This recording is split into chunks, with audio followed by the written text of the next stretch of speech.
ನಾನು ತುಂಬಾ ದಿನದಿಂದ ಮಿನಿ ವ್ಲಾಗ್ ಸ್ಟಾರ್ಟ್ ಮಾಡಬೇಕು ಅಂತ ಅನ್ಕೊಂತಿದ್ದೆ. ಅನ್ಕೋತಿದ್ದೆ ಅಷ್ಟೇ, ಮಾಡ್ತಾ ಇರ್ಲಿಲ್ಲ.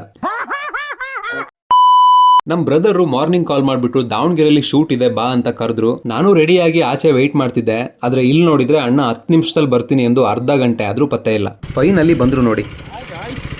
ಇವ್ರು ಬಂದಿರೋದೇ ಲೇಟು, ಅದ್ರಲ್ಲೂ ಹೆಲ್ಮೆಟ್ ಬಿಟ್ಟು ಬಂದಿದ್ರು. ಹೆಲ್ಮೆಟ್ ಇಸ್ಕೊಂಡು ಅಲ್ಲಿಂದ ನಾವು ಸೀದಾ ಹೊರಟಿದ್ದು ದಾವಣಗೆರೆ ಕಡೆ. ಸೊ ಎಲ್ಲಾರ ಬ್ಯಾಗಲ್ಲೂ ಬುಕ್ಕು ಪೆನ್ನು ನೋಟ್ಸ್ ಇದ್ರೆ ನಮ್ ಬ್ರೋ ಬ್ಯಾಗಲ್ಲಿ ಏನಿದೆ ನೋಡಿ. ಈ ವಯ್ಯ ಅದ್ ಯಾರ ಜೊತೆ ಮಾತಾಡ್ತಾರೋ ಗೊತ್ತಿಲ್ಲ, ಬಟ್ ಯಾವಾಗ ನೋಡಿದ್ರು ಕಿವಿಲ್ ಇದನ್ನ ಸಿಕ್ಸ್ಕೊಂಡೇ ಇರ್ತಾರೆ. ಸೊ ನಮ್ಮ ಕ್ಲೈಂಟ್ ಮನೆ ಹತ್ರ ಹೋಗಿ ಮೈಕು ಕ್ಯಾಮ್ರಾ ರೆಡಿ ಮಾಡ್ಕೊಂಡ್ವಿ. ಇವ್ರಿಗೆ ಇನ್ನೂ ನಂಬಿಕೆ ಬಂದಿಲ್ಲ ನಾನು ಮಿನಿ ವ್ಲಾಗ್ ಅಪ್ಲೋಡ್ ಮಾಡ್ತೀನೋ ಇಲ್ವೋ ಅಂತ. ಅದಕ್ಕೆ ಏನ್ ಹೇಳ್ತೀರಾ ನೋಡಿ. ಮಿನಿ ವ್ಲಾಗ್ ಪಕ್ಕಾ ಅಪ್ಲೋಡ್ ಆಗ್ಬೇಕಿದ್ದು. ಅಲ್ಲಿಂದ ನಮ್ ಕ್ಲೈಂಟ್ ಮನೆ ಒಳಗ್ ಹೋದ್ವಿ. ಬಿಸ್ಲಲ್ಲಿ ಬಂದಿದ್ದಾರೆ ಅಂತ ಕುಡಿಯಕ್ಕೆ ಕೋಲ್ಡ್ ನೀರ್ ಕೊಟ್ರು. ನೀರ್ ಕುಡ್ಕೊಂಡು ಶೂಟ್ ಸ್ಟಾರ್ಟ್ ಮಾಡ್ಕೊಂಡ್ವಿ. ಅಣ್ಣ ಯಾವ ರೇಂಜಿಗೆ ಶೂಟ್ ಮಾಡ್ತಾ ಇದ್ರು ಅಂದ್ರೆ ತುಂಗಭದ್ರಾ ನದಿನ ತಲೆಯಿಂದನೇ ಹರಿಸ್ತಾ ಇದ್ರು. ಶೂಟ್ ಮುಗಿಸ್ಕೊಂಡು ರಿಟರ್ನ್ ಬರ್ತಾ ಆನ್ ದ ವೇಲಿ ಮಜ್ಜಿಗೆ ಮತ್ತೆ ಲಸ್ಸಿ ಕುಡ್ಕೊಂಡು ಮನೆಗೆ ಬಂದೆ. ಮನೆಗೆ ಬಂದು ಊಟ ಮಾಡಿ, ಇವತ್ ಬೇರೆ RCB ಮ್ಯಾಚ್ ಇತ್ತು.